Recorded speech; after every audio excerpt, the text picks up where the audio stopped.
Did I tell you to stay tuned to the second hour? Did I ever? Because this is where the show goes into, well, it goes from fifth to fourth into third, because we are really pushing the gears now. We have an amazing guest here in the studio. Good afternoon. This is Jonny Gould here on TalkTV, because we are now going to discuss counterintuitively how peace in the Middle East is in our grasp. You heard me correctly. If you were listening to the media and watching the media, you would be fooled into thinking that a conflict between Jew and Arab, between Israelis and Arabs, between Israelis and Palestinians is decades, maybe even centuries away. But there's something that we're about to reveal here on TalkTV that some of you may know already, which is there are two conflicts. There's the Israeli-Palestinian conflict, which is raging in Gaza, and to a certain extent in the north as well, in Lebanon and across Judea and Samaria, also known as the West Bank. But there is also the Israeli-Arab conflict, which is nearing solution, and it may actually nearly be over. And to illustrate that is a very special guest who's become a dear friend of ours. We touched on it with Donald Trump in the previous hour, because as I mentioned to Joe Phillips, the Abraham Accords was the greatest act of peace between Jew and Arab probably for centuries. It's better than the one with Jordan. It's better than the one with Egypt.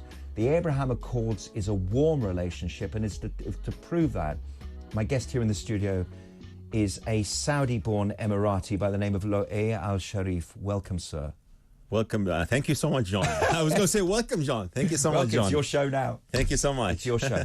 How are you doing? I'm doing great. Since we're speaking about the Abraham Accords, we have to give the credit to the ones who did it. And yes, please. The Abraham Accords wouldn't have been a good success if it wasn't for the president of the UAE, Sheikh Mohammed bin Zayed, and of course the president of the United States of America, Donald Trump, and the leadership of Israel at that time, the prime minister of that time, Benjamin Netanyahu.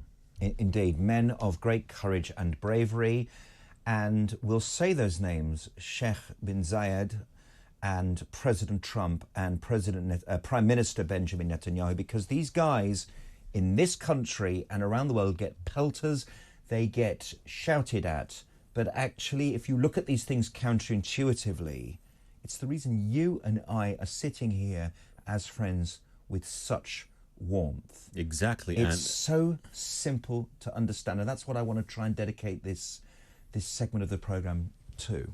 And I totally agree with you. And also don't forget, because of the Abraham Accords, lots of Israelis are in the UAE. The Jewish community is thriving, and I don't want to brag about it, but the UAE is the safest country in the Middle East for Jews, or in the Arab among the Arab countries and in Gulf for the Jewish people to be in. Safer than lots of countries in Europe, to be very honest with you, Johnny. Yeah, I mean, if you are a Jewish person and you are confronted by a pro-Palestinian protest, be that in Brighton or in London or across the country, you would be careful to disguise your identity. We have seen it on social media. Whereas in the UAE, and I have experienced this myself, I have had open dialogue in the UAE as both a Westerner and as a Jewish person with my fellow Arab brother and sister, and I say that with absolutely no reservation whatsoever. Can you please explain to us how we have arrived at what appears to be a lasting peace between the Sunni Arab world and the Jewish world, despite what has just happened on October the 7th? So I believe the determination of leaderships led to this kind of peace. I believe deep down all Arab leaders, especially in the Gulf states, they realize that Israel is part of the region. I always say that Israel was not created in 1948. That's a very false statement. Israel was reborn in 1948. Israel was created when Joshua bin Nun entered the land of Canaan and established the first existence of the Jewish people there.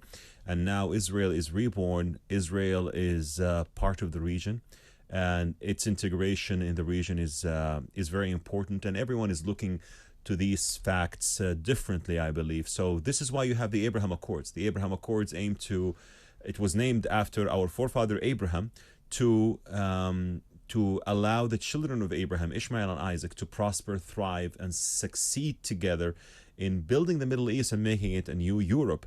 Of course, what happened on October 7th was a drawback, I would say. It was a setback, but it's not going to last for long. The leaders know very well that there is no other way but peace to prevail in the region. And I hope and I pray that this will happen very soon, inshallah, so that the prophecy of Isaiah come true when he said, nation shall not lift up sword against nation, they shall learn war no more. The future of this region, Johnny, is for Arabs and Israelis, Muslims and Jews to live, prosper, thrive together. Did you hear that? Did you hear that? Some of the most sacred words ever said on this network, on TalkTV. It comes from Loay AlShareef, and we're talking about millions of people engaged, but let's take it in to one person, Loay, because your story is actually the journey of the Arab people to this place, because you were born and grew up in Saudi Arabia. You are now, as an adult, living, thriving and working in an open and tolerant kingdom in the UAE. And your life, in terms of tolerance, didn't start like that because you were denied an open education in the time and place you grew up. Isn't that right? So the thing is that I want to say that things in Saudi Arabia now are way improving. I believe that the Crown Prince of Saudi Arabia is doing a great, tremendous job in terms of turning the country, opening up the country. But I remember that the education that I had when I was a kid is different from the education that is going on right now. And I believe I had a very nice transformation in terms of thoughts, in terms of how I perceived Jews and Christians when I was young, to the real transformative stop in my life in 2010 when I lived with a Jewish family in Paris, where I got a great exposure to Judaism and to Hebrew from the source, not from the adversaries of Jews. I remember, Jonny, one of the books that really influenced my life when I was a kid, it was the Protocols of the Elders of Zion. Oh, that wicked book. You know that you know the story of that book, how it started in Russia? Yes. It was a very, how to say this, anti-Semitic book. Yeah. But I remember that my copy that I had said on the first few pages that this is the book that the Jews don't want you to read. Yeah. So imagine, don't read it, folks. But imagine not only education, Jonny, but also the media played a very big role in the Arab world to demonize Jews. And you were told as a child, don't be friends with Christians and don't be friends with Jews, especially Jews. Especially Jews. Why are we friends now, Jonny? We are friends because we are friends and we're dear friends. And it's a real privilege to spend hours with. I've spent hours with you. Thank you so much. And experienced really unique things, and like we've hit the ground running. You know, you showed me I think the most breathtaking building I think I've ever seen in my life. And I've been to the library in Birmingham. I saw the Sheikh Zayed Grand Mosque. Oh. We call it Beit HaMikdash Shelanu, our Beit HaMikdash. Right, which is a Hebrew word, which is saying a holy site, our holy site. Our holy site. But if I can describe this building, apart from it being ornate and full of Islamic texts, the 99 ways of describing Allah in Arabic, of Allah, right? Yeah. And the most, I mean, there aren't enough pixels in your eyes to describe the beauty, but that's superficial. What's going on underneath it is effectively the foundation zone, the foundation stone, I should say, of how the Emirates sees itself. Because again, a bit like Israel, it's a young country, but it's built on 1,400 years of Islamic Sunni tradition. Have I got that right? You got that right. And let me tell you one thing, Jonny, and let me tell the audience that the UAE honestly presents a model for all Arab and Muslim countries to follow, a successful model, a model of Islam that is moderate, a model of Islam that is thriving, a model of Islam that expunges hates, a moderate of Islam that refuses extremism, all forms of extremism. In the UAE, there's a great freedom of worship. In the UAE, there are synagogues, churches. By the way, churches not only for Catholics or for all the sects of the Christian faith. I've seen many churches in Dubai, and there's a Hindu temple that was inaugurated 2 weeks ago. A Hindu temple in Abu Dhabi. So even Rishi Sunak can go and pray. Yeah, of course. And the UAE is presenting an example of a reform that I call a silent reform. Yes. A reform that is not up to the face of people and saying we need to reform Islam and this and that. No, it's presenting an example for people to follow. The UAE is saying, this is our example. This is how we see things go. This is the tolerance that we believe in. We're not proselytizing you. We're not imposing these kind of ideas or forcing them to be believed by you. We don't want to change your convictions, but this is the Islam, the moderate Islam that we see, and this is the model that we believe in. And people will follow suit, whether they like it, because they see a very successful, I say it proudly, a very successful example by the UAE that was made by Sheikh Zayed, may his memory be a blessing, and now our president Sheikh Mohammed bin Zayed, a successful model for people to follow. This is why you see also the UAE stands against extremists, by the way, Jonny, like the Muslim Brotherhood, like the radical Islamists.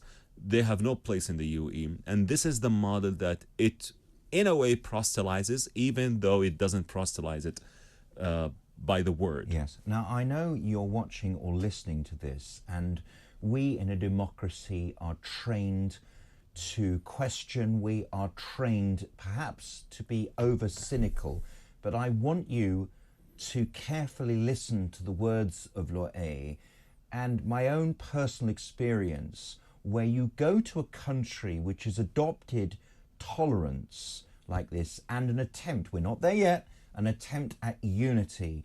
And I am sitting in an internationally translated event in classical Arabic from the Minister of Tolerance, right? And I've got my headphones on and it feels a bit like the United Nations, and I'm listening to this and it's the words that you just never hear here. And we were all media people. It was the Global Media Summit in 2022. Global Media Congress. Which we met together. Yes. And so the Minister for Tolerance, I think, is also a bin Zayed member of the family. Yes, true. He is saying, hey, you journalists, don't be so cynical. Go out there and look at the world from a position of tolerance and unity and try and build it. And so I thought, right, I'm going to tweet this. I've never heard a politician in public life talk in such an openly and expressive way, because they're always on the back foot. I didn't get much back. I got, oh, right, okay, fair enough. This is what's going on. There is an opportunity, there is goodwill opportunity to reframe the debate.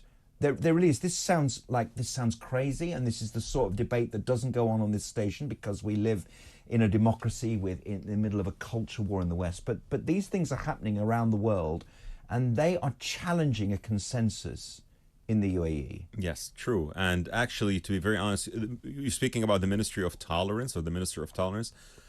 There was no Ministry of Tolerance in the UAE 10 years ago. What was it? The Ministry of Intolerance? No, it was not. There was nothing there. There was nothing. I mean, like, the UAE is an example of how a nation can build up and improve over the times. And by the way, since we're speaking about improvement, like 2 days ago, the UAE was removed from a gray list of FAT. This the money laundering and counter terrorism. Right. So the UAE is telling the world, we are a young nation that is improving with time, that is taking criticism and building action plans to debunk and refute the claims against it. The UAE was always tolerant. I would have to say this, because this is the truth, but it's improving more. Yes. Its tolerance towards other faiths and other religions. And this is why the Ministry of Tolerance was there. There was nothing called Ministry of Tolerance. No. There is no Ministry of Tolerance in other Arab countries. There's not one here either. Yeah, so it's called a general election, because this is the core belief of the rulers and the leadership of the UAE, that tolerance is the way forward. Sheikh Zayed, when he was asked about his opening up the country to so many religions, to so many people, he said, "Al-ard ard Allah." وَالرِّزْقُ رِزْقُ اللَّهِ, the land is the land of God, and God is the provider for all people who want to come and live and prosper and thrive in this country. This is the kind of leadership. Imagine, Jonny, if this was the leadership of those who endanger the lives of their population and people in Gaza. Imagine what would Gaza be if they had a similar leadership. I just want you to imagine. Yeah, I can imagine that. Now, let's just be clear here. It's a top-down society. It is a kingdom. It is monarchy, an Arab monarchy. It's Bedouin, and the tradition is to follow the leader. So it's not multicultural in the sense that we understand it in this country.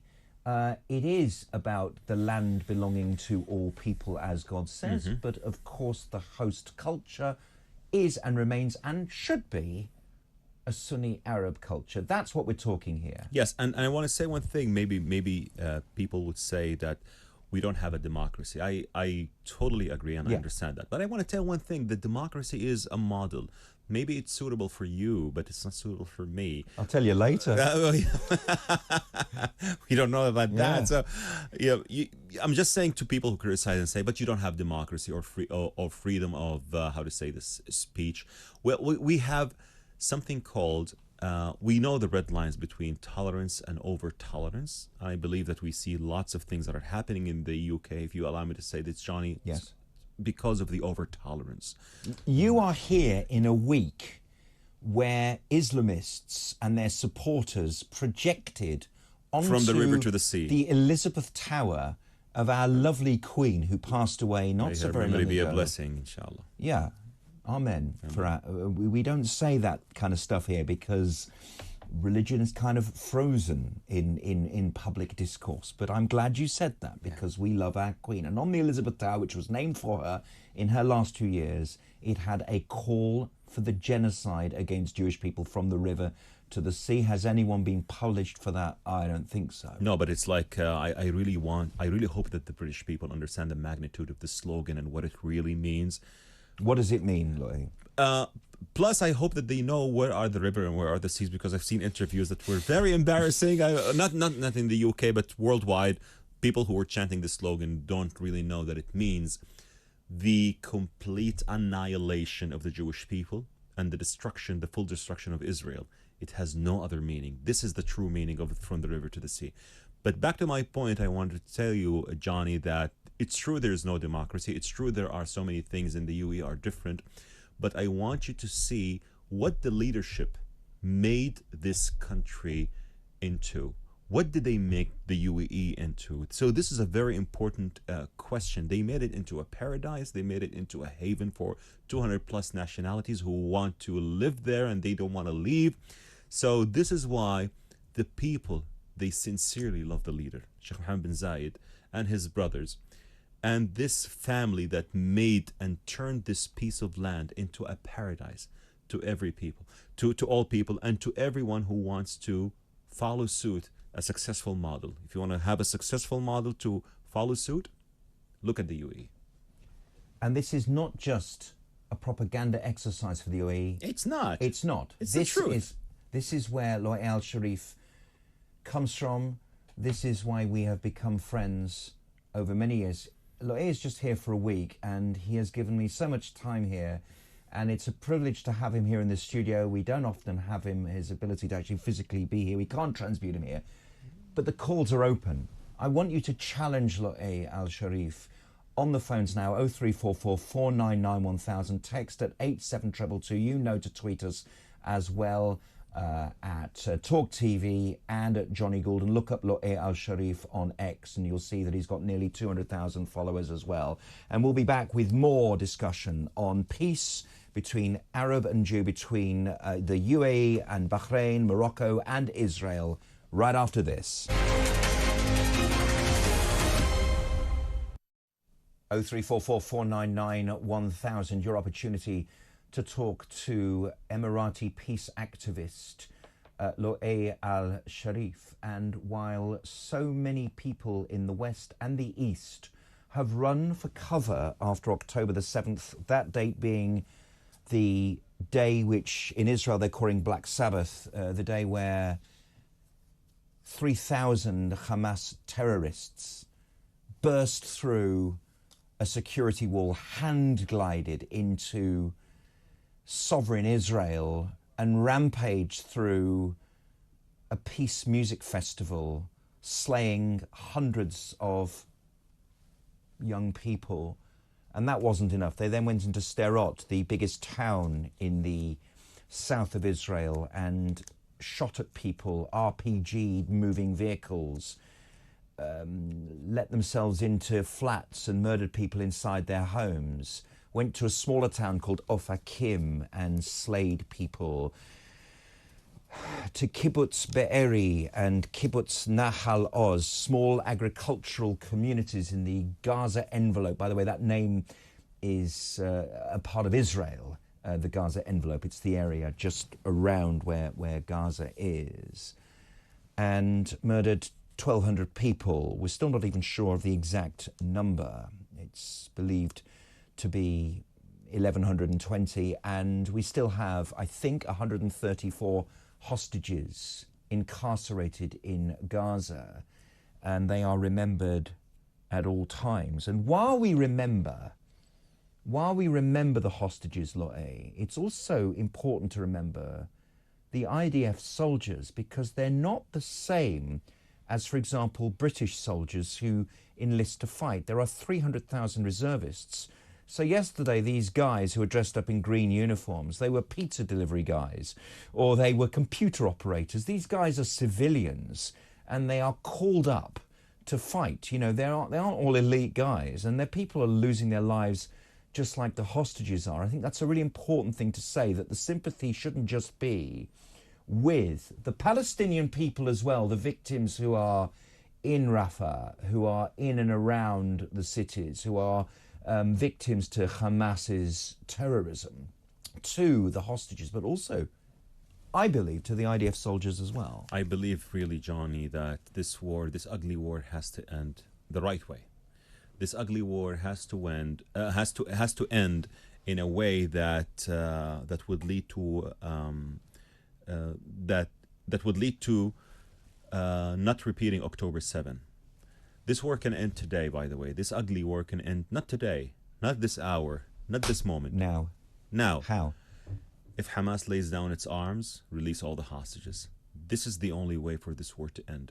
And I believe that if a leadership cares about its people, if a leadership cares about the future of the Palestinians, they wouldn't have wrapped the entire Gaza Strip with explosive belt and did what they did on October 7th. Because what they did was a suicide operation, really. It was a suicide mission for the Palestinian hopes of statehood, despite what Lord Cameron seems to be saying, attempting to reward terrorism and create a Palestinian state for what is called a two-state solution. People don't really know what that is. You can't define it any longer. There is breaking news. The world is viewing Paris today because this from Israeli media. There has been, quotes, significant progress in hostage talks in Paris. That this would allow for a temporary ceasefire. Israel has destroyed 18 of Hamas's 24 battalions, and the last stand, from what we understand, is in Rafah, which is near the Egyptian border. But it's believed that there is an American-sponsored initiative which is reaching with the Qataris significant progress in hostage talks in Paris. Negotiators have been ramping up efforts to secure that ceasefire in Gaza in the hope of heading off an Israeli assault on Rafah, where more than 1 million displaced people are sheltering. That's the very latest news. We'll keep you up to date with events out of Paris. But right now, let's go to a caller, and Janice from Essex is here. Janice, you want to talk to Loay AlShareef. Hello, Janice. Hiya. Oh, thank you for taking my call. What I don't understand right now is that we had Lord Cameron say we could take some injured children in this country. Now, where are all the Arab nations that have got shed loads of money that can take the children, can take the pregnant women? Why won't they do it? Thank you so much. The UAE has taken 1,000 Palestinian children from Gaza and it's taking another 1,000 with even with severe injuries, and those who have cancers. And the UAE built a field hospital inside Gaza, and it will take more children, Palestinian, and treat them in its own hospitals. And what hospitals? I'm sorry? What hospitals? What hospital? Gaza's hospitals have gone. No, not Gaza No, hospitals. they're talking about field hospitals. Where are you taking them to? Yeah, they are taking them to the UAE, and the UAE has its own hospitals, very advanced hospitals. These children are taken to the UAE. You would have. Of course. Coming to you for treatment. By the way, by the way, I want to say one thing. The UAE really, I'm not the official spokesman of the UAE government, but I'm just saying that I know very well that the UAE, as much as it stands with the Abraham Accords, and it believes that the Abraham Accords is a strategic decision, like Anwar Gargash, the consultant to the president, said. But also the UAE cares a lot about the Palestinian people and the Palestinian brothers, and it believes that this war was an unjust and unnecessary war that the Palestinian people are paying the price for. So the UAE is taking thousands of innocent children from Gaza to be treated there in hopes to return soon to their home. Can I ask you another question, yes, go please? ahead. When this is all over, well, sooner the better as far as I'm concerned, because For all of us, Hopefully. remind me of Nazi Germany, where people are corralled and, well, I'm sure you must know the other side of that. But what is going to happen to the Palestinian people if they are just going to be pushed back to Gaza? They've got nothing. We've got to get rid of Hamas. We all know that. But it's an ideology. How are you going to kill that? You cannot defeat an ideology. I agree with you, but you can defeat them the way we defeated ISIS. So ISIS They haven't gone. No, but the presence but ISIS presence in 2014 was equal to the United Kingdom. Their presence on the ground was huge, but now they're not there anymore. But their ideology is. I can tell you that for sure. I know exactly where their sources come from. So the same with Hamas. You cannot defeat the ideology, but you can defeat the presence in Hamas. Knows, by the way, I believe so, that Hamas leadership knows that they have no future in Gaza. And sorry, could I just interrupt you again, please? Sure. Could you tell me if once this, God forbid, as soon as possible, is over, and the Palestinians, which were previously called Philistines, if they go back to Gaza, they've got nothing to go back to. Who is going to pay? If we can get rid of Hamas, who is going to pay? I believe Can I sharpen this question up? Yeah, sure. I want to just sharpen this up because, Janice, that's a very, very important point. And the answer is the interests of the Palestinian people are served by the Gulf Arabs sponsoring not just the complete rehabilitation and repair of Gaza, but also to create a more tolerant, and this is with a small a, Palestinian authority which can get on with Israel. A Palestinian authority that would get to Israel, a responsible Palestinian authority that would make sure that its ruling over the Palestinian territories would not lead to the catastrophe that happened on October 7th. Janice, thank you very much. Can I just say yes, one last one more question, thing, and then we've got a please? few other callers in there. One last question, very quick question. Israel cannot rule Gaza. It cannot. And doesn't want to. Israel doesn't want to rule Gaza. Israel doesn't want to occupy Gaza. Israel unilaterally withdrew from Gaza in 2005. I tell you what it wants to do. It wants to protect the civilians who want to go home to Kibbutz Be'eri, to Sderot, because they are all ghost towns now. It's beginning to be repopulated again, but it is very important for the Israelis to have their population go back home. Why? Two reasons. First of all, they need to grow tomatoes down there. There is a food security issue for Israel. It's a vegetable and fruit basket for the rest of the country. That's the first thing. The second thing is this is really important. The jihadists, the jihadists must never dictate where Jews should be able to live within their sovereign land, and that's why Israelis, by their hundreds of thousands, need to go home. Are Israelis going to stop land grabbing?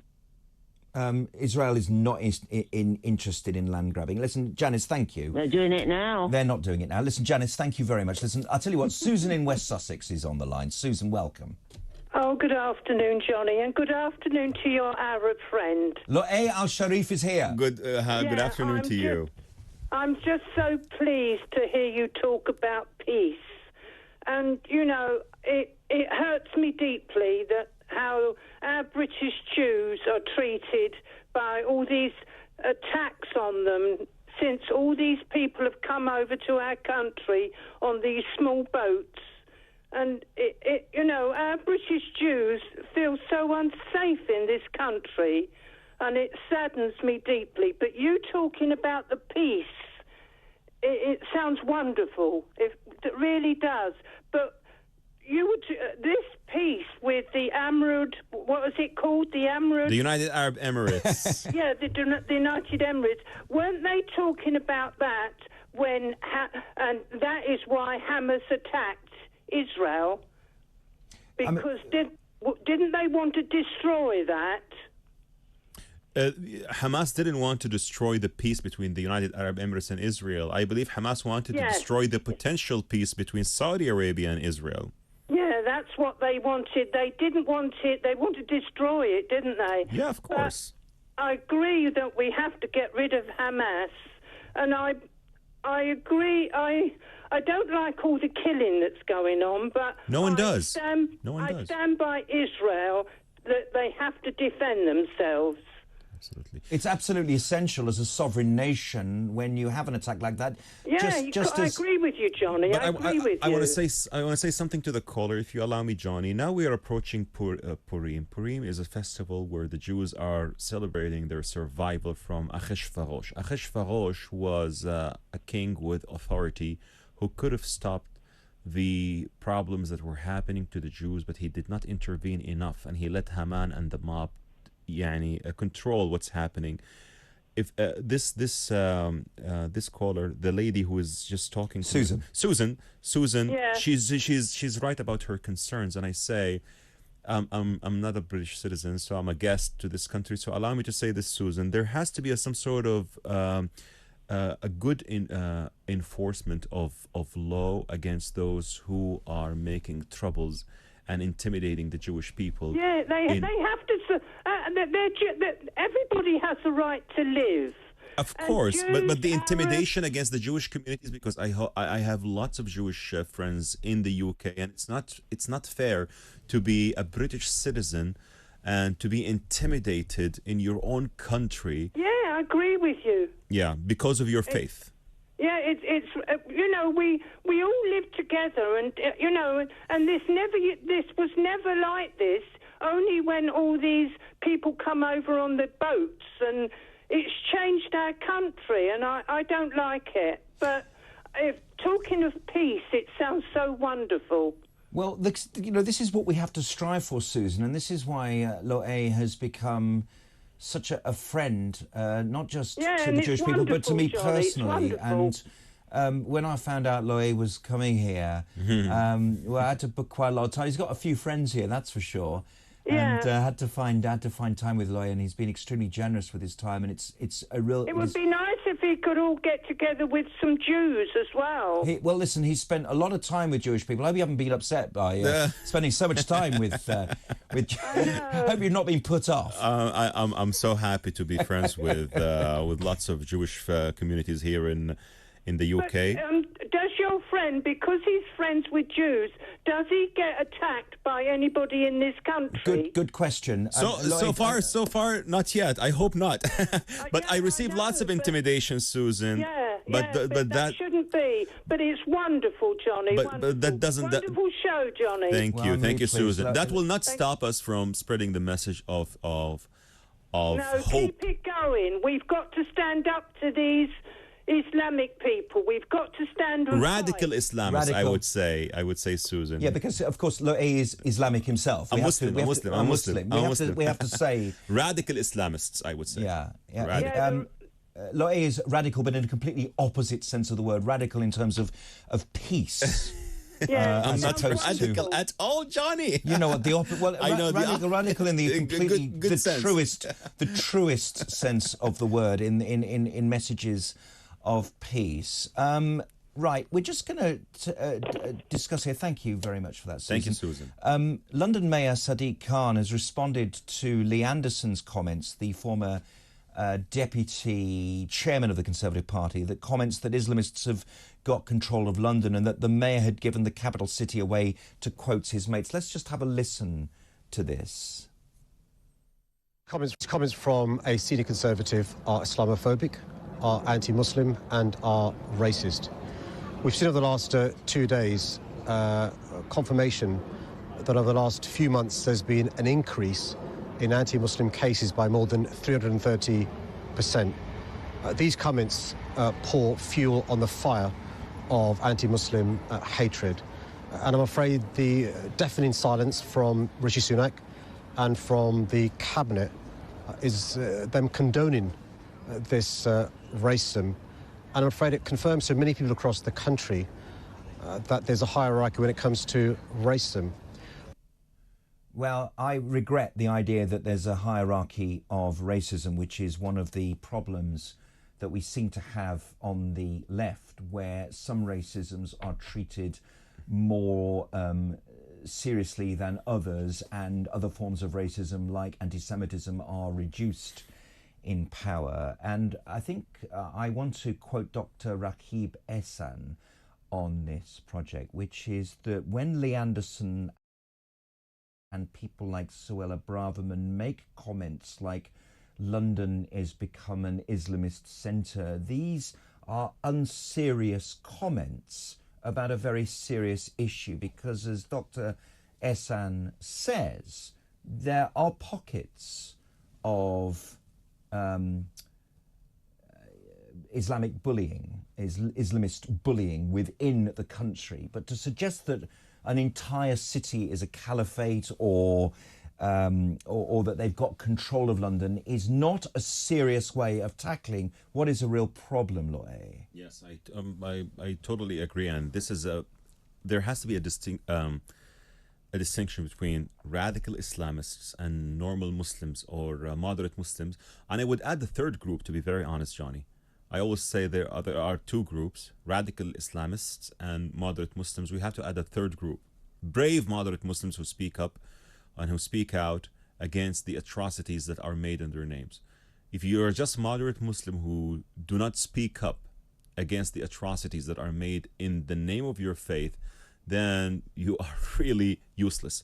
You have to speak up. And this is why we chose to speak up from day one when Hamas did the atrocities that they did on October 7th, killing 1,200 innocent Israelis, mostly Jews, abducting Kfir and Aryeh and young babies and women and children dancing and celebrating in the Supernova Music Festival. I lost a friend at the Supernova Music Festival. Yeah, of course. May her memory be a blessing.